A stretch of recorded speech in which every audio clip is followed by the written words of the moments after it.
നമ്മളിപ്പോൾ ഒരു പ്രോപ്പർട്ടി വാങ്ങാനായിട്ട് പ്ലാൻ ചെയ്തിരിക്കുകയാണ്.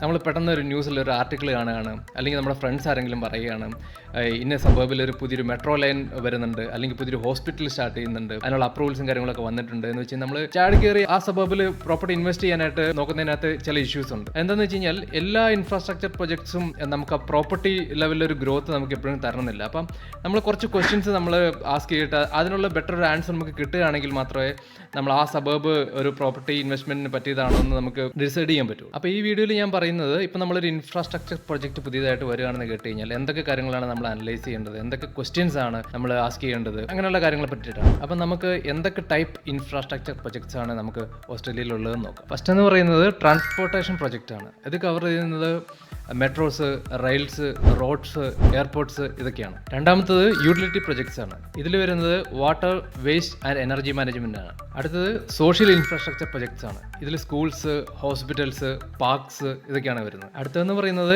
എക്കണോമിക് പ്രൊജക്ട്സ് ആണ്. ഇത് കവർ ചെയ്യുന്നത് ബിസിനസ് പാർക്സ് അല്ലെ business hubs, malls, industrial areas ഇതൊക്കെയാണ്. അപ്പോൾ ഞാൻ ഈ പറഞ്ഞ എല്ലാ പ്രൊജക്ട്സും നമ്മുടെ പ്രോപ്പർട്ടി പ്രൈസിന് ഒരു പോസിറ്റീവ് ഇമ്പാക്ട്സ് ഉണ്ടാക്കുന്നില്ല. അപ്പോൾ നമ്മൾ we have to ask the right questions, how it makes the property price better. അപ്പോൾ നമ്മൾ മെയിനായിട്ട് ചെക്ക് ചെയ്യേണ്ട കാര്യങ്ങൾ എന്ന് പറഞ്ഞാൽ, വൺസ് ഈ പ്രൊജക്ട് സ്റ്റാർട്ട് ചെയ്ത് കഴിഞ്ഞാൽ എത്ര ജോബ്സ് അവിടെ ക്രിയേറ്റ് ചെയ്യുന്നുണ്ട്, ഇത് കംപ്ലീറ്റ് ചെയ്ത് കഴിയുമ്പോൾ എത്ര പുതിയ ജോബ്സ് അവിടെ ക്രിയേറ്റ് ചെയ്യുന്നുണ്ട്. പിന്നീട് ചെക്ക് ചെയ്യേണ്ടതെന്ന് വെച്ച് കഴിഞ്ഞാൽ ഈ പ്രൊജക്ട് കംപ്ലീറ്റ് ചെയ്ത് കഴിഞ്ഞാൽ അവിടുത്തെ ലോക്കൽ റെസിഡൻസിൻ്റെ കമ്മ്യൂട്ട് ടൈം എത്ര ശതമാനം, എത്ര ഡിസ്റ്റൻസ് നമുക്ക് കുറയ്ക്കാൻ പറ്റുന്നുണ്ട്.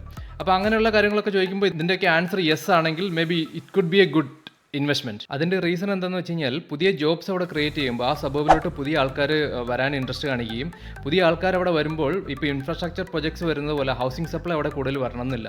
അപ്പോൾ ആൾക്കാർ കൂടുതൽ വരുമ്പോൾ സപ്ലൈ ഇല്ലെങ്കിൽ ഡിമാൻഡ് കൂടും. ഓഫ് കോഴ്സ് അതാണ് അതിൻ്റെ ഒരു ബേസിക് റീസൺ എന്ന് പറയുന്നത്. പിന്നെ അവിടെ പുതിയ പ്രൊജക്ട് വരുമ്പോൾ ആൾക്കാരുടെ കമ്മ്യൂട്ട് ടൈം കുറയുകയാണെങ്കിൽ people want to leave there and people want to move to that suburb. For example ഇപ്പോൾ സിറ്റിയിലോട്ടൊക്കെ പോകണമെങ്കിൽ ആൾക്കാർക്ക് ഈസി ആയിട്ട് 1 hour എന്നുള്ളൊരു 30 minutes ആയിട്ട് റെഡ്യൂസ് ചെയ്യുകയാണെങ്കിൽ ആൾക്കാർ അവിടെ സ്റ്റേ ചെയ്യാൻ കൂടുതൽ ഇൻട്രസ്റ്റ് കാണിക്കും. അപ്പോൾ ഒരു പ്രൊജക്ട് വരുമ്പോൾ തന്നെ നമ്മൾ ചാടി കയറി അവിടെ ഇൻവെസ്റ്റ് ചെയ്യാതെ ഇങ്ങനെയുള്ള ക്വസ്റ്റ്യൻസ് ഒക്കെ അനലൈസ് ചെയ്തിട്ട് പ്രോപ്പർട്ടി അവിടെ ഇൻവെസ്റ്റ് ചെയ്യുക. ഓക്കെ, അപ്പോൾ happy investing. See you next time.